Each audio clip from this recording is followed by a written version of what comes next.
Imagine a crisp February afternoon in Warrington, England. A sleepy town where kids chat about school crushes and weekend plans. But on February 11th, 2023, that innocence shattered. 16-year-old Brianna Gay, a vibrant transgender teen with dreams of makeup artistry, stepped off the bus, excited for a meetup with a new online friend. Little did she know, her pal was Scarlett Jenkinson, a 15-year-old girl hiding a notebook full of torture fantasies. Scarlett, with her emo bangs and secret Satanist obsessions, had been plotting kills for months. Why Brianna? Random thrill. As the sun dipped low in Linear Park, a hidden blade waited. What drove a straight-A student to this? Stick around. This story of deception and depravity will chill you to the bone. Scarlett Jenkinson seemed like your typical teen, baking brownies for friends, binging anime, and scrolling TikTok late into the night. But behind closed doors in her cozy family home, darkness brewed. At 14, she devoured true crime docs, fixating on serial killers like Jeffrey Dahmer. Her journal? A grotesque ledger of murder manuals, detailed schemes to torture and dismember strangers. She even tried poisoning a classmate once, giggling as they retched. Enter Eddie Ratcliffe, her awkward accomplice, met through school whispers. Together, they swapped kill lists over Snapchat, Brianna's name scrawled in Scarlett's loopy handwriting after a single flirty DM. Was it boredom, rebellion, or something sinister from her unremarkable upbringing? As their texts grew feverish, "Let's do it soon," the park meetup was set. But how far would Scarlett go? Brianna arrived at the park bench, heart racing with naive hope. Scarlett waved her over with a smile, Eddie lurking like a shadow. They wandered into the woods, chatting about boys and beauty tips, Scarlett's mask flawless. Then, the signal. Eddie lunged, tackling Brianna to the frozen ground. She screamed once before Scarlett joined, her hunting knife plunging 28 times into Brianna's back and chest in a 28-second frenzy. Blood soaked the leaves as the killers watched her gasp, twitching in agony.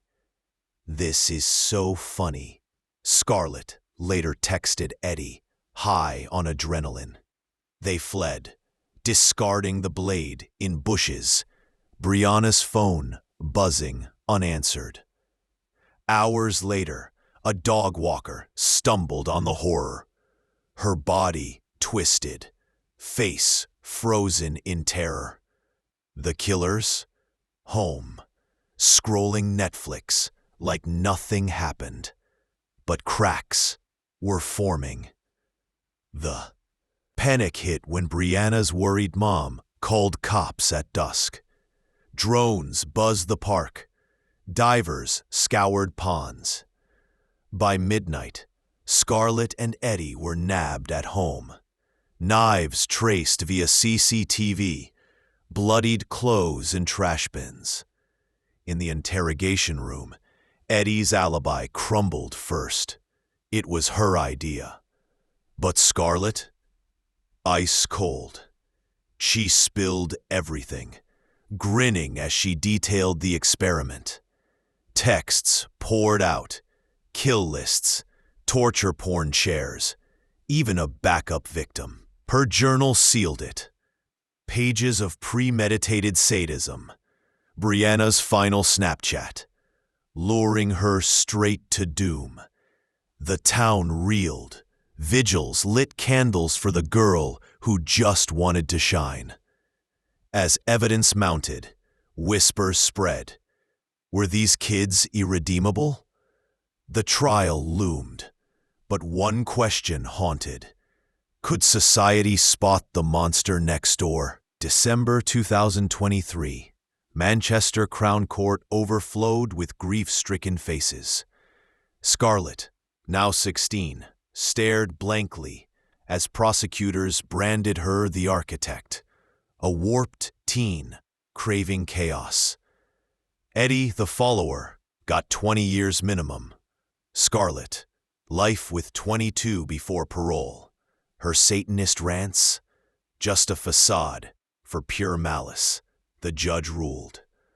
Brianna's family clutched photos, vowing to fight transphobia's undercurrent. Today, Scarlett rots in a youth facility, her fantasies crushed by reality's bars. But her case echoes. Why do good kids snap? It warns parents to peek at those phone screens, schools to heed the quiet ones. Brianna's light, it endures in memorials, a fierce reminder that hate hides in plain sight. If this gripped you, like and subscribe. Next, the boy who stabbed for sport. What's your take on teen evil? Picture this, a foggy English park, birds chirping obliviously as two shadows slip through the trees. It's February 11th, 2023, in Warrington, and 16-year-old Brianna Gay is skipping toward what she thinks is friendship. Her killer? Not one, but two teens, led by the unassuming Eddie Ratcliffe, 15, with his hoodie pulled low and a knife tucked away. Eddie, the gamer kid from a solid family, wasn't the mastermind, but his hands dripped just as red. Why join Scarlett Jenkinson's twisted game? Boredom? Loyalty? As Brianna fell, Eddie's role unfolded in screams silenced by steel. This isn't fiction. It's the gut-wrenching true tale of how a quiet boy became a monster. Hang tight. The betrayal will leave you breathless. Eddie Ratcliffe blended in at school. Top grades in math. Weekends lost in Fortnite marathons. Awkward chats about football. No red flags, just a lanky teen dodging drama. That changed when Scarlett Jenkinson slid into his DMs, her dark web of fantasies, pulling him in like quicksand. At 14, Eddie stumbled on her kill lists. Strangers targeted for fun. He laughed it off at first, but soon added names, including Brianna's, after Scarlett's obsession sparked. Their bond? Toxic texts, plotting poisons and stabs. Eddie enabling with, "Yeah, pool," replies. Was he scared of her? In love? His diary hinted at thrill-seeking, masking a void from strict parents. As the park date neared, Eddie's stomach knotted, yet he grabbed the knife. The die was cast. Innocence evaporated in digital whispers. Brianna texted her mom, heading home soon before meeting Eddie and Scarlett. The trio strolled casually, Eddie's heart pounding under his calm facade. Deep in the park's embrace, Scarlett nodded. Go time. Eddie charged, slamming Brianna down with athletic force honed from PE class. She fought, nails clawing, But Eddie's blade bit first, deep gashes to her lungs. Scarlet slashed wildly, 28 wounds total, blood spraying like a horror flick. Eddie later admitted the rush froze him, watching her gurgle final pleas. They bolted, dumping evidence, high-fiving in the twilight. Back home, Eddie showered off the gore, playing video games to numb the echo of screams. But dawn brought sirens. Had the silent ones slipped up? Brianna's disappearance lit up alerts. Her phone's last ping led cops to the park. By dawn, mutilated remains shocked responders, defensive wounds, screaming struggle. CCTV caught the hooded figures. Eddie's sneakers matched mud samples. Raids hit homes. His bloody socks in the wash. Frantic texts to Scarlett. "We good?" Interrogation broke him fast. Sweating, Eddie pointed at Scarlett. "She planned it all. I just helped." Her phone unlocked horrors. Their murder blueprint, Eddie's emojis, sealing complicity. Brianna's family wept at pressers. Her selfies a stark contrast to the slaughter. The boy next door, exposed as enabler. As charges mounted, murder, conspiracy, the town grappled. Was Eddie groomed or guilty? The courtroom awaited his excuses. In the packed Manchester court, February 2024, Eddie fidgeted as Brianna's dad described the void left by his daughter's light. At 16, Eddie claimed manipulation, but evidence screamed equal guilt. His strikes, the fatal ones. Life sentence, minimum 20 years. No tears from the teen who followed darkness. Scarlett took the heavier fall, but Eddie's follower label rang hollow.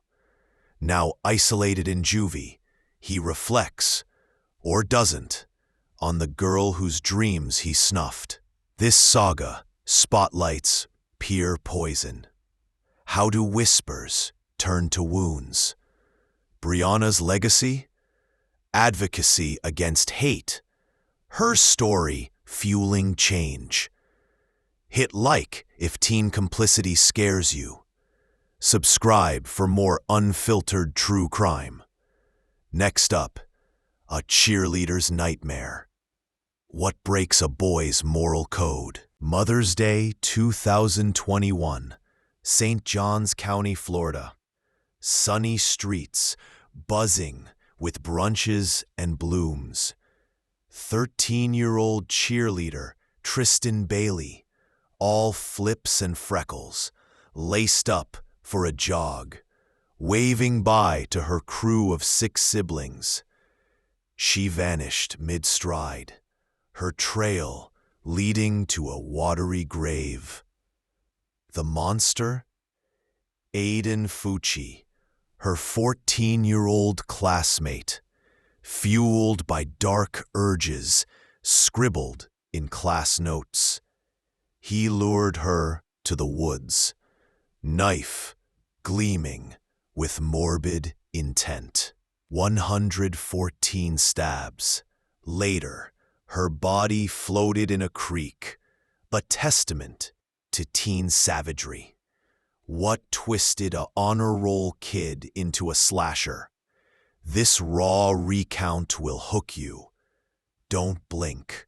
The horror builds fast. Aiden Fucci was the all-American boy. Baseball caps, video games, straight A's, masking a storm. At 13, teachers caught glimpses, doodles of decapitated heads, essays romanticizing murder. "I want to know what it feels like," he'd whisper to buddies. laughing off the chill. Home life? Stable. But Aiden craved chaos. Sneaking vodka and porn. Fixating on schoolmate Tristan's bubbly vibe. No grudge. Just opportunity on that fateful Sunday. He slipped out, knife from Dad's drawer. Heart racing with forbidden excitement. Texts to friends hinted, something big tonight. As Tristan jogged by, Aiden's predatory gaze locked. Was it impulse or long-buried rage? The woods whispered his name, pulling him deeper into the abyss. Tristan bounced along the trail, earbuds in, oblivious to Aiden tailing there like a ghost. "Hey, wanna chat?" he called, voice cracking with feigned friendliness. She smiled, turning toward the dense thicket. His trap. There, under mossy oaks, Aiden exploded, knife thrusting wildly, 114 times in a blur of fury and fear. Tristan fought like a wildcat, gouging his arms, screaming for mercy. But Aiden's rage drowned it all. Blood pooled as she weakened, her final breaths bubbling in the underbrush. He dragged her to the creek, watching her sink, then snapped a selfie. Anyone seen Tristan Bailey? #joggers with a bloody knife emoji. Cocky, terrified. He fled home, scrubbing stains, the thrill souring to panic. Dawn broke on dread. Tristan's frantic family rallied neighbors. Volunteers combed trails till dark. Her phone silent. Joggers' tips pointed to Aiden. Scratches on his neck, mud-caked shoes. Cops swarmed his house. Mom Crystal urged silence. But Aiden's phone betrayed him. That selfie? Viral in group chats. Time-stamped doom. Interrogated, the boy smirked. Hypothetically, if I stabbed her, before crumbling, blaming voices. DNA sealed it, his blood mixed with hers. Tristan's memorial swelled the town. Her cheer pom-poms laid at the creek. Aiden's plea?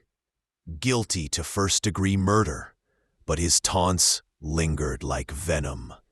As trial prep dragged, whispers of cover-up swirled. Had Mom tampered? The gavel hovered over a child's shattered world. March 2023. St. John's courtroom, choked with tears, as Tristan's siblings clutched teddies. Aiden, now 16, slouched unrepentant. Prosecutors painted his thrill kill in vivid strokes. Life without parole. Florida's hammer on teen terror. Mom, jailed for tampering, her lies exposed. Aiden's now in adult prison. Fantasies caged, but scars on the Bailey family fester. Tristan's smile, immortalized in scholarships, a beacon against bullying. This case screams, spot the signs in doodles and DMs. Society failed her. Will we learn? If Aiden's arrogance boils your blood, smash like. Sub for more teen nightmares. Comment. Can killers be born or made? Next, a girl's deadly curiosity. October 21st, 2009. Rural, Missouri. Autumn leaves crunching underfoot. In a woods alive with whispers. 9-year-old Elizabeth Olton, pigtailed and playful, skipped off to play with neighbor Alyssa Bustamante, 15, the cool big sis with emo flair. But Alyssa's smile hid a shovel-dug grave and a razor-sharp urge. She wanted to feel murder. Her diary confessed. 1 slash, 1 strangled gasp, and Elizabeth was gone, buried in haste. What birthed this beast in a farm girl? This documentary dive into Alyssa's abyss is riveting. Grab popcorn. The descent is steep and unforgiving. Alyssa Bustamante was the picture of teen angst. Black hoodies, self-harm scars from depression's grip, pills popped to numb family fractures, divorced parents, a sister's suicide attempt. At 15, she journaled horrors. Killing people is easy. The high is better than drugs. Cut classes for online gore fests. She plotted her first kill meticulously. Grave dug days prior in the backyard woods. Elizabeth, innocent bait, lured with tales of treasure hunts. Alyssa's meds, skipped for clarity in chaos. Friends saw the gloom, but not the guillotine mind. As dusk fell, she texted, "Game on." The blade waited. Innocence teetered on her whims. The forest held its breath. "Let's go exploring," Alyssa chirped, leading wide-eyed Elizabeth deep into the timber. Giggles faded as Alyssa pounced, razor-slicing throat in practiced arc, hands clamping the screams. Elizabeth thrashed, tiny fists pounding, but Alyssa's grip tightened, strangling life from pleading eyes. Blood welled. The girl went limp, a broken doll. High on the rush, Alyssa dragged the body to her prepped pit, covering it with leaves and lies. Home by dinner, she blogged vaguely. Today was intense, no remorse. Just a twisted satisfaction scribbled later. Worth it. Neighbors slept soundly. Elizabeth's family prayed for her return. But the grave soil whispered secrets. Alyssa's high, crashing into cold reality. Elizabeth's vanishing sparked a frantic search. Flashlights piercing night. Posters plastering poles. Days in, cadaver dogs hit pay dirt. Alyssa's wooded hole. The child's form curled in eternal sleep. Cops zeroed on the teen next door. Her diary, blood-flecked clothes, and calm demeanor screamed guilt. Interrogation? Alyssa cracked wide. "I just wanted to know." Details poured. Planning, pleasure, zero pity. Elizabeth's parents collapsed in sobs. The community reeled at the betrayal. Charged as adult, first-degree murder loomed. Alyssa's defense? Mental illness plea, but evidence etched evil. As trial buzzed, her emo facade crumbled, exposing a killer cloaked in cutoffs. Justice clawed closer, but wounds gaped raw. February 2012, Jefferson City Court. Alyssa's 18-year-old face blank as Elizabeth's aunt testified. "She trusted you." Prosecutors hammered the premeditation. Alyssa's thrill journal damned her. Life plus 30 years. No parole till 2067. A cage for her curiosities. Now 30. She petitions release, citing reform. But Olton's kin fight fierce. Elizabeth's legacy? Parks renamed. Awareness on youth mental health. Alyssa's tale? A siren. Diaries hide daggers. Check on the quiet cutters. Did depression drive her, or darkness deeper?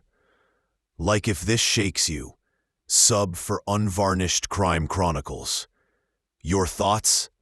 Redeemable or rotten? Coming. Runaway Killers Unbound.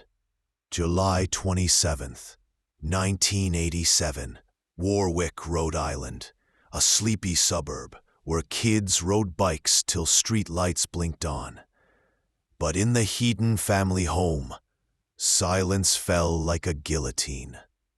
Joan Heaton, 39, and her daughters, Melissa, 10, and Jennifer, 8, were stabbed to death in a storm of rage.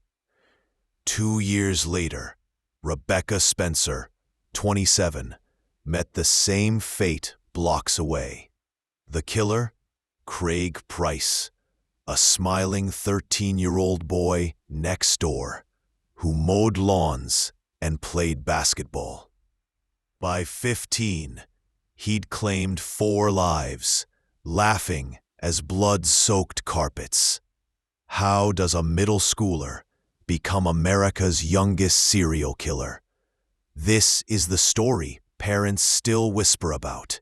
Lock your doors, because evil wore sneakers and a friendly wave. Craig Price grew up in a working-class neighborhood. Dad a machinist, mom a nurse, 3 siblings.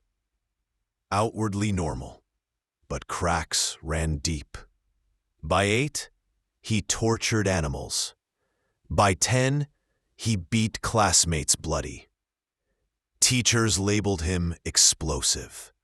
Burglary arrests piled up, yet juvenile courts kept releasing him with slaps on the wrist. At 13, Craig stood 6 feet, 240 pounds, a mountain of muscle fueled by steroids and rage. He craved control, fantasizing about knives since watching slasher flicks. Rebecca Spencer's murder? A burglary gone fun. The Heatons? Random targets while high on coke. Craig bragged to friends, "I'm untouchable till 18. Rhode Island law shielded him. Sealed records, no adult trial. That loophole fed the beast.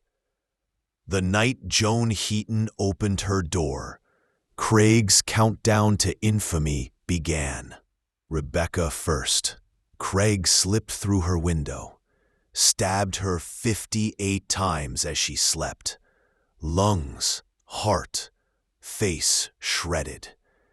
2 years later, the Heaton house. Joan fought hardest. Skull cracked, 60 stab wounds. Melissa hid in her room. Craig dragged her out, slashing 30 times. Little Jennifer lasted longest under the bed, found with 20 wounds, tiny hands still clutching a stuffed animal.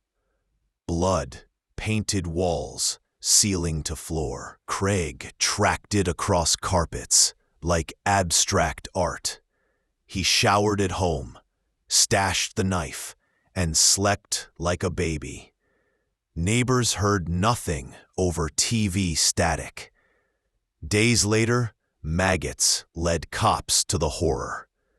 Craig played basketball outside while detectives combed the scene, cool as ice. The quiet suburb became a slaughterhouse, and the boy next door held the blade. Flies and stench led police to the Heatons. Fingerprints, shoe prints, witness tips, all pointed to Craig. Arrested at 15, he grinned in the squad car. "You got me."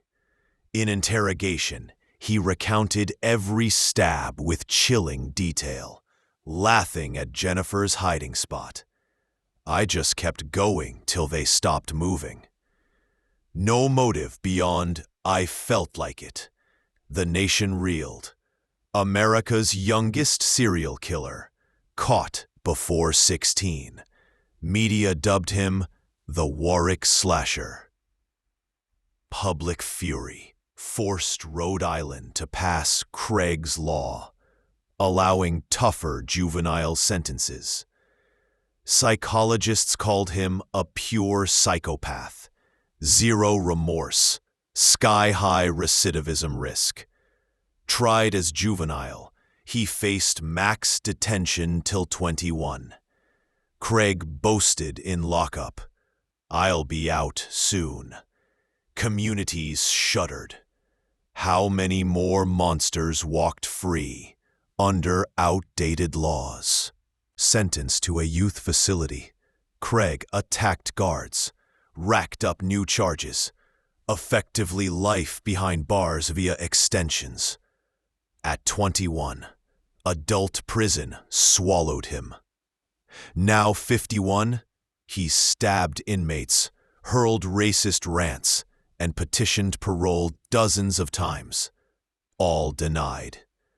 Victims' families fight every release hearing, clutching photos of smiling little girls. Craig's legacy? Tougher laws nationwide, shattered trust in the boy-next-door myth. Rebecca's mom still visits her grave. The Heaton's house remains empty, a ghost on the cul-de-sac. Was Craig born evil or failed by a soft system?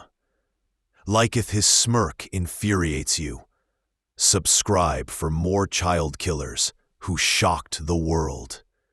Comment: death penalty for teens. Yes or no? Next, a school shooter who quoted video games. February 2nd, 1996. Frontier Middle School, Moses Lake, Washington. Algebra class hummed with preteen chatter until the door swung open. 14-year-old Barry Lucatus, dressed like a Wild West gunslinger, stepped in clutching a rifle. "This sure beats algebra," he sneered, quoting the game Rage. Then he opened fire. 2 students and a teacher dead, another paralyzed. In 90 seconds, Barry turned a classroom into a kill zone, smiling as shells hit the floor. What drove a straight-A honor student to channel video game vengeance into real bullets? This 90s school shooting shocked the nation before Columbine stole the spotlight. Stay with me. The twisted details will haunt you for days. Barry Lucatus seemed golden. Top grades, chess club, quiet demeanor. But home was hell. Dad's affairs, mom's manic rants about suicide pacts, divorce papers served like grenades. Barry escaped into violent books and games, memorizing natural-born killers' lines. Classmates bullied him for his lanky frame and weird quotes.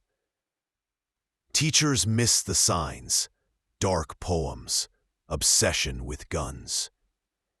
Days before the shooting, Mom confessed plans to chain herself to Dad with Barry's help. He snapped, stole his dad's hunting rifles, loaded 80 rounds, wore a trench coat heavy with ammo. On the bus ride, he hummed songs about death. Algebra was period 5, perfect stage for his rage-fueled script. As the bell rang, Barry walked in calm, finger already on the trigger. Barry entered room 109, raised the rifle. This sure beats algebra. First shot, 14-year-old Manuel Vela. Head exploded mid-sentence. Second, 13-year-old Arnold Fritz. Chest torn open. Teacher Leona Care's shielded students took a bullet to the back, died on the floor. Natalie Hintz, 13, paralyzed for life. Barry paced, reloading, humming Rage soundtrack. Students froze under desks as he executed methodically. Hostage negotiator talked him down after 10 minutes. Barry surrendered, smiling. I did it perfect. Cops found a hit list in his pocket. Classroom looked like a war zone. Blood-smeared walls, notebooks soaked red. Outside, parents screamed behind yellow tape. Moses Lake joined the grim club of towns, forever scarred by a child's wrath. Nationwide outrage. Another school shooting. Another teen. Barry claimed insanity. Video games made me do it. Defense cited mom's mental illness. Bullying, broken home. Prosecutors played his calm surrender video. Zero panic. Pure control. Convicted of murder and assault. Sentenced to life without parole. 2 mandatory terms. At 16, he entered adult prison, towering over inmates. Appeals cited cruel punishment for juveniles. 2010 resentencing gave hope, but victims' families fought back. Manuel's mom testified through tears. He stole my son's future. Barry apologized in court. Too late. His case fueled early panic about violent media, inspired copycats. Today, Moses Lake still holds memorials. The classroom is now a quiet lounge, but whispers remain. Now 43, Barry Lukitis rots in Washington State Prison. Multiple life sentences reaffirmed. He earned a college degree inside, claims remorse, but victims' families call it manipulation. 2022 parole bid denied. Manuel's brother stared him down. You smiled while you killed. Barry's crime helped spark the school shooter era. Columbine, Sandy Hook, all echo his trench coat swagger. Moses Lake installed metal detectors. America debated games versus guns. Leona Caris. Heroism is taught in teacher training. Was Barry a product of neglect or born broken? Like its school shootings still terrify you. Subscribe for more 90s nightmares. Comment, ban violent games or arm teachers. Next, a cheerleader's jealous rage. December 4th, 1995, Mansfield, Texas, where Friday night lights ruled and futures felt bright. 16-year-old Adrienne Jones, bubbly JV cheerleader, vanished after track practice. Her body turned up in a field, skull crushed, 2 bullets in the head. The killers? Diane Zamora, 17, straight-A valedictorian, bound for the Air Force Academy. And her fiancé David Graham, Naval Academy cadet. Motive? Jealousy. Adrienne allegedly slept with David once. Diane demanded blood to cleanse their love. This isn't Romeo and Juliet. It's a twisted honor killing by America's golden couple. Grab your headphones. Their fall from grace is jaw-dropping. Diane Zamora was every parent's dream. 4.0 GPA, church youth leader, scholarship queen. David Graham, track star, matched her ambition. They met at Civil Air Patrol, pledged eternal love, planned matching military careers. But Diane ruled with iron jealousy. David had to prove loyalty daily. November 95. David confessed a fling with Adrienne after a meet. Diane screamed, slapped, then forgave, on one condition: she has to die. David agreed, terrified of losing his perfect future. They plotted for weeks, lured Adrienne with a fake hookup, drove her to a lake. Diane carried dumbbells and David's pistol. What began as teenage drama curdled into premeditated murder. Their love letters turned lethal. We'll be bonded forever by this.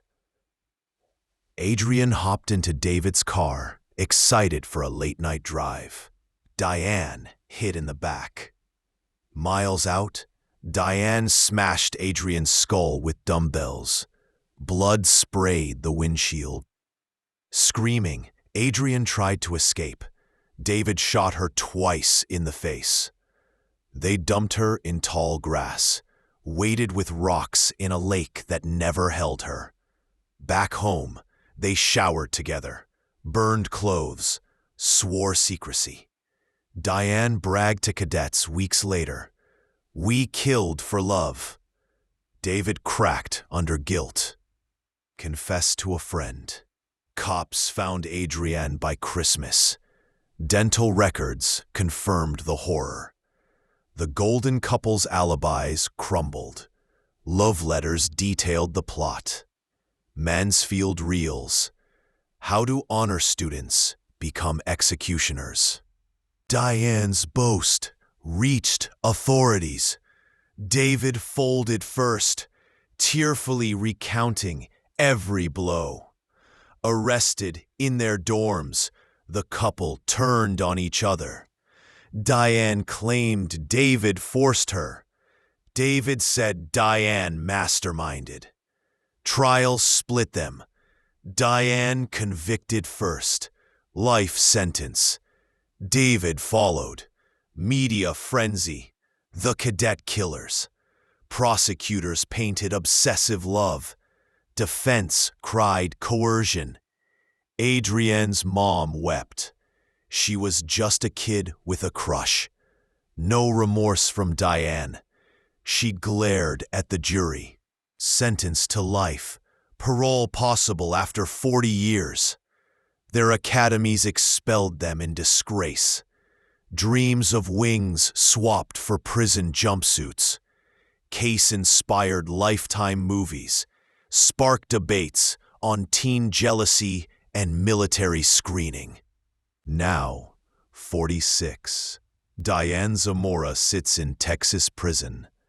Multiple appeals denied.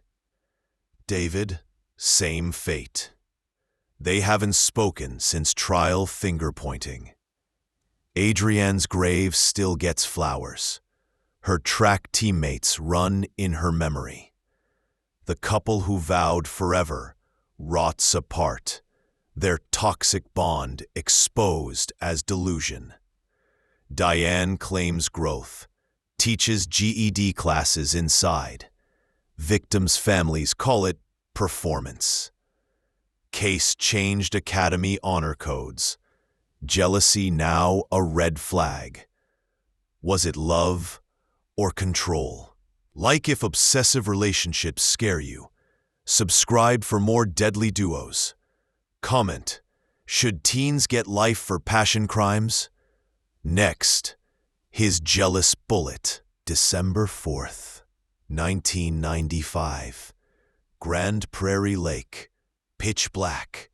Texas wind howling. 16-year-old Adrian Jones begged for her life in the back seat, blood streaming from dumbbell blows. David Graham, 18, Naval Academy cadet, raised his pistol and fired twice into her face. Why? His fiancée Diane Zamora demanded it. Proof of love after Adrian's one-night mistake. David, the golden boy with perfect SATs, became a jealous executioner. This isn't just another teen love story. It's a chilling descent where military dreams drowned in a cheerleader's blood. Stay till the end. Their courtroom betrayal will shock you. David Graham had it all. Track medals, Naval Academy appointment, doting parents. Then, Diane Zamora entered his life. Intense, possessive, brilliant. They planned matching careers, engraved rings, eternal vows.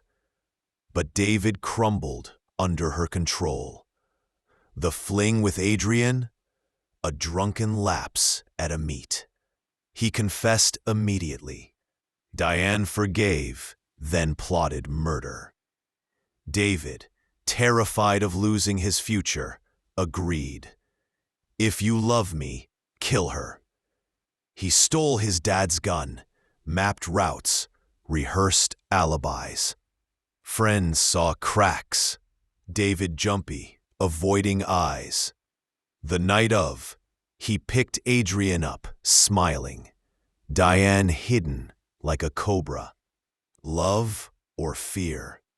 David's finger on the trigger answered that forever. Adrian giggled, thinking it was a hookup. Miles out, Diane erupted from the hatchback, smashing her skull repeatedly. Adrian screamed, clawed at windows. David sped to the lake, heart pounding. Adrian, half-conscious, pleaded, I won't tell. Diane handed David the gun. Do it.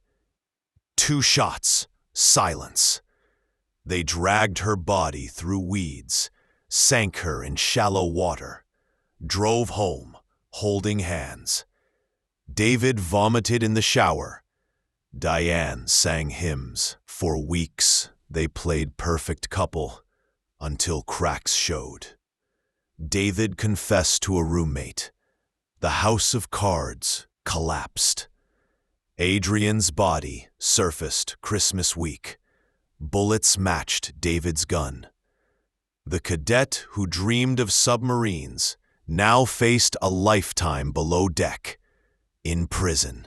Arrested at Annapolis, David broke fast. Tearful confession blamed Diane's manipulation. She countered. He planned everything. Separate trials, same result. Life sentences. David wept on stand. Diane stared daggers. Media ate it up. Cadet love triangle murder. Prosecutors read their gushing letters turned death warrants. Adrian's dad screamed in court, You stole my daughter for jealousy. No death penalty. Texas spared teens. David's remorse seemed real, but judge wasn't buying. You pulled the trigger. Expelled in disgrace. Dreams shredded. Case tightened Academy Psych screenings nationwide. Mansfield still whispers their names like a curse. Now, 47. David Graham serves life in Texas. Parole possible, 2035. Diane won't speak his name. He tutors inmates, claims faith found him. Adrian's family calls it crocodile tears. Annual parole denials cite cold-blooded execution. Their rings? Melted evidence. Adrian's track number retired, scholarship in her name. The couple who vowed eternity rots in separate hells, bonded only by guilt. Was David puppet or partner? Like, if you believe in redemption, subscribe for more deadly love stories. Comment: life for a jealous teen? Fair? That's all 10 brutal teens. Which shocked you most? June 14th, 1983. Auburn, California. A sweltering night where fireflies danced and dreams lingered. 85-year-old widow Anna Brackett, frail but feisty, heard a timid knock at her door. "Help, ma'am, our parents kicked us out," pleaded two girls, wide-eyed innocence. Cindy Collier, 15, with her runaway grit, and partner, Shirley Wolf, 14, stepped in. What Anna got? A frenzy of steel. 28 stabs turning sanctuary to slaughterhouse. "We had fun," Cindy later boasted. How does a foster kid flip to fiend? This pulse-pounding plunge into 80s teen terror will grip you. Stay locked in. The blade drops soon. Cindy Collier bounced through foster homes like a pinball. Abuse scars from dad, rebellion her armor. At 15, drugs, thefts, and truancy defined her. Jail stints honed her hustle. Enter Shirley Wolf, 14, jail cell soulmate, molested since toddlerhood. Her diary a rage-riddled rant. Bonded in bars, they plotted escapes and extremes. Let's kill for kicks. Runaways on Auburn's edges, they eyed Anna's lit porch, easy mark for cash and chaos. Cindy's charm masked the monster. Shirley's giggles hid grudges. Armed with kitchen knives, hearts pounding with petty thrill, they knocked. No turning back.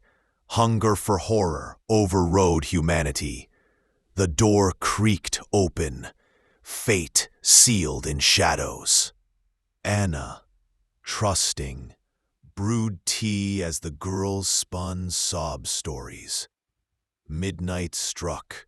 Cindy lunged, knife plunging into Anna's chest.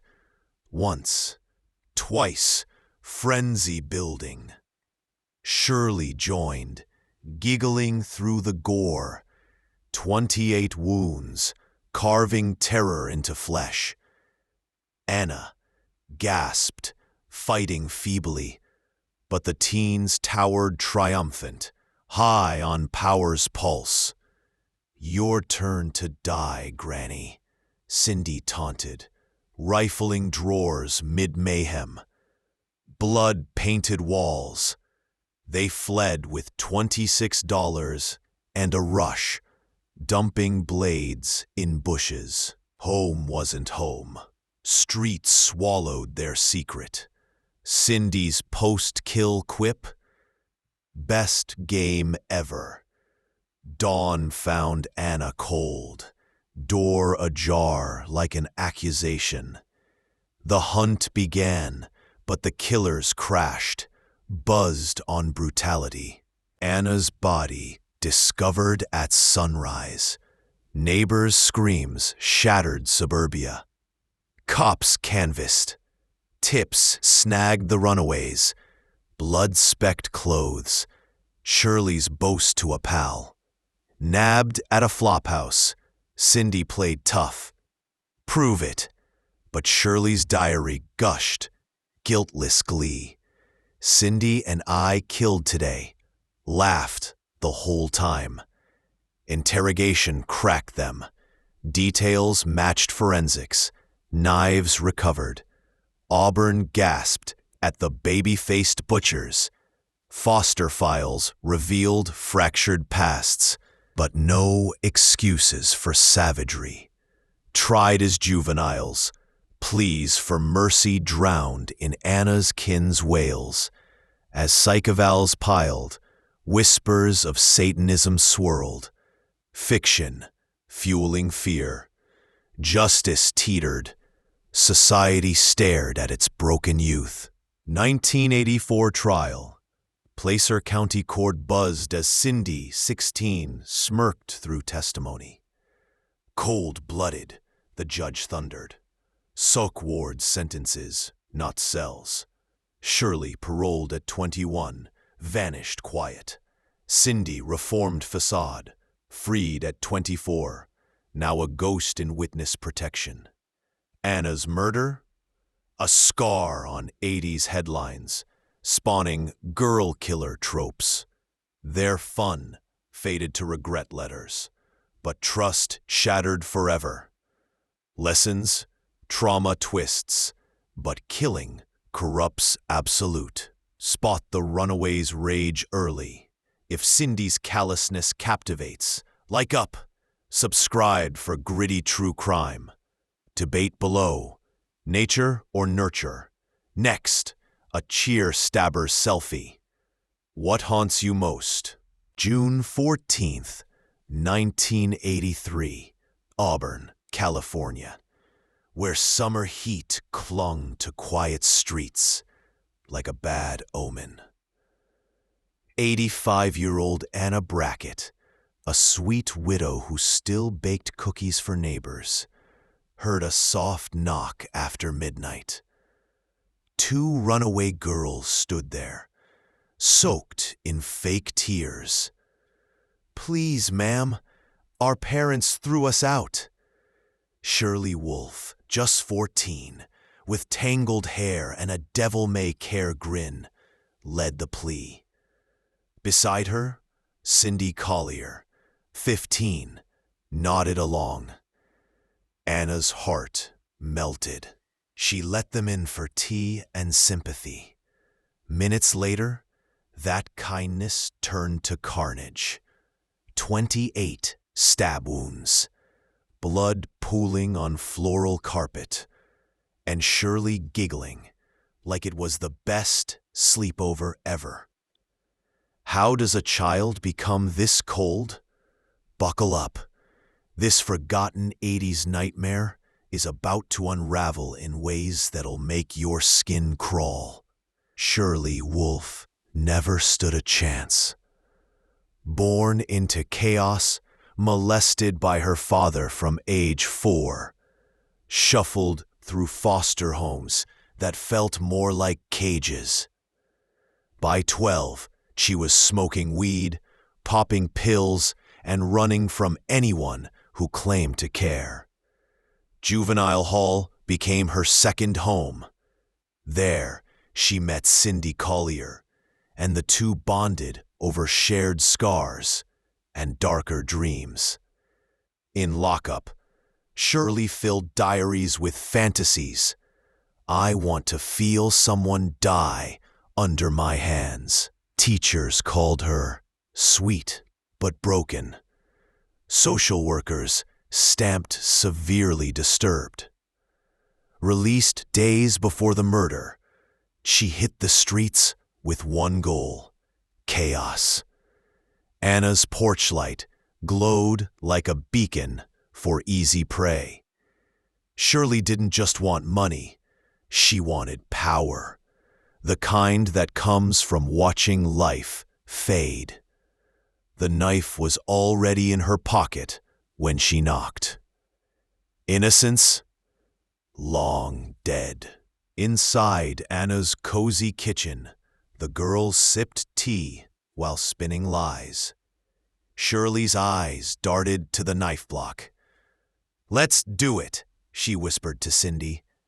They followed Anna to the bedroom, then exploded.